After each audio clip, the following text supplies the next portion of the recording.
Alright guys, so this is my very first review. We're doing Transformers 3. As you can tell, when I recorded this, I just picked it up from Redbox.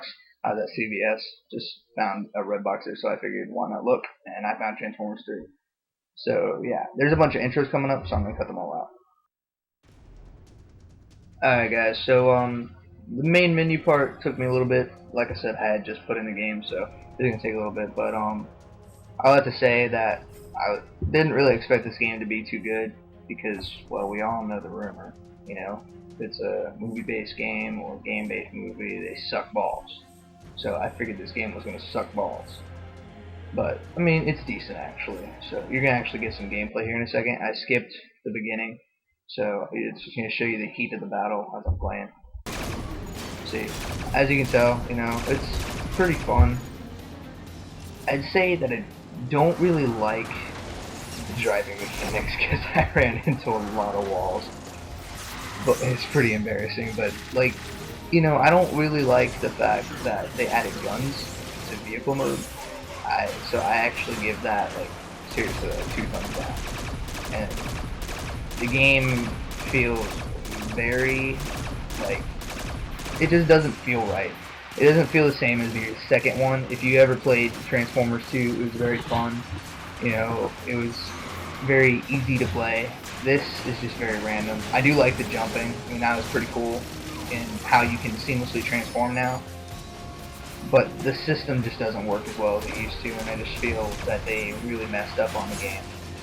But overall, I'd say that it's a good buy for getting it used. You know, the achievements are really easy. I think I got like 4 achievements when I was playing this, and that was like maybe 15 minutes of gameplay. So, I mean, it looks like an okay game, but overall, I'm not too thrilled with it. I'm not a big fan. I like Transformers a lot. You know, I don't like the way Wars for Cybertron went last year, and it feels like Transformers 3 is just trying to copy them instead of staying to what Transformers 2 had.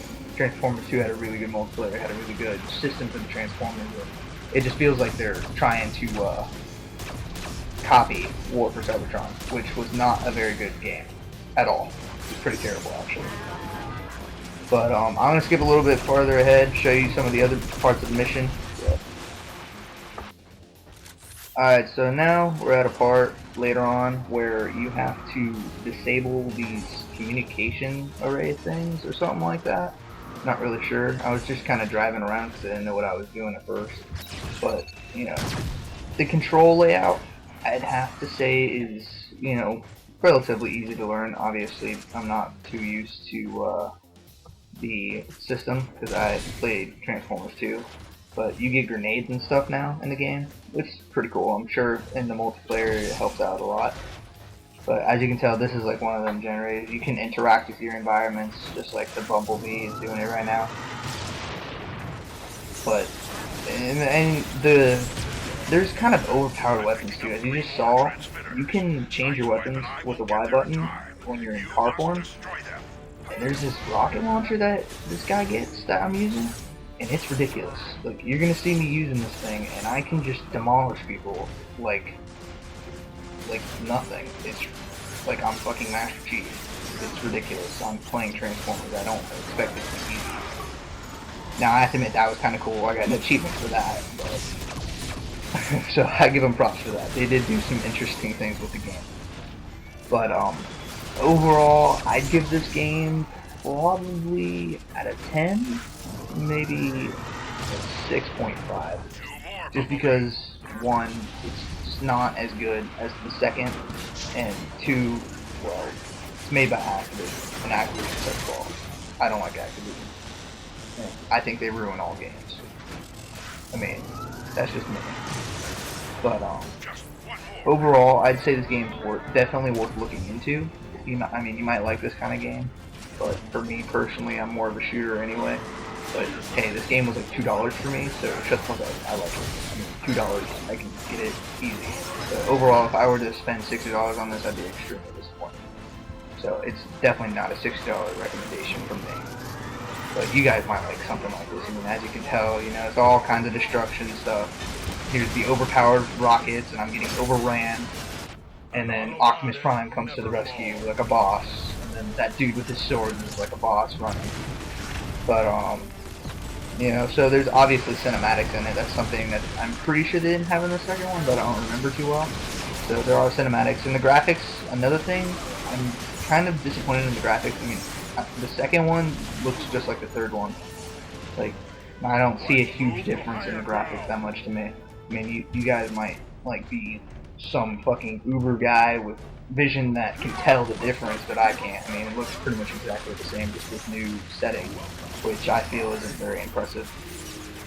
But I mean, overall, the stuff that they did add is decent. I just don't, I mean, my biggest complaint is the fact that the car gets all the overpowered weapons. It's probably going to be a big bitch in the multiplayer, so that's kind of a bad thing. But for the campaign, it makes it really beast.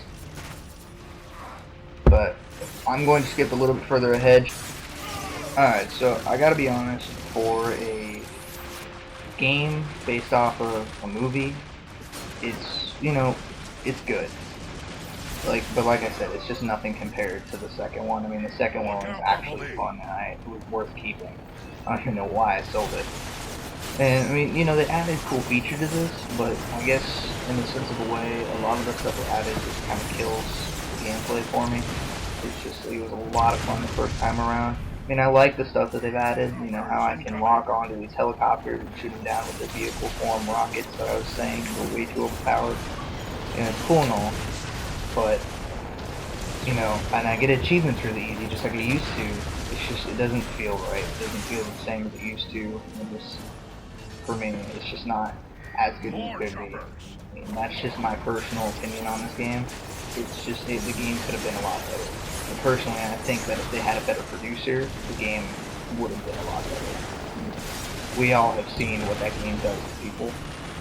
And what those guys do to games, I should say. I'm sorry. Those producers, look what happened to Call of Duty. I mean, that's a perfect example. I know it's a douchey thing to bring up, but they're a perfect example. The old Call of Duties were amazing.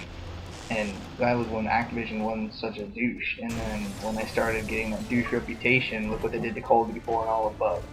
I mean, you're buying the same game over and over again. Now it feels the same way, but they're making this game work. But overall, like I said, 6.5. If you disagree with me, that's fine. Everyone's allowed to have their own opinion. For now, I'm out. Thanks for watching.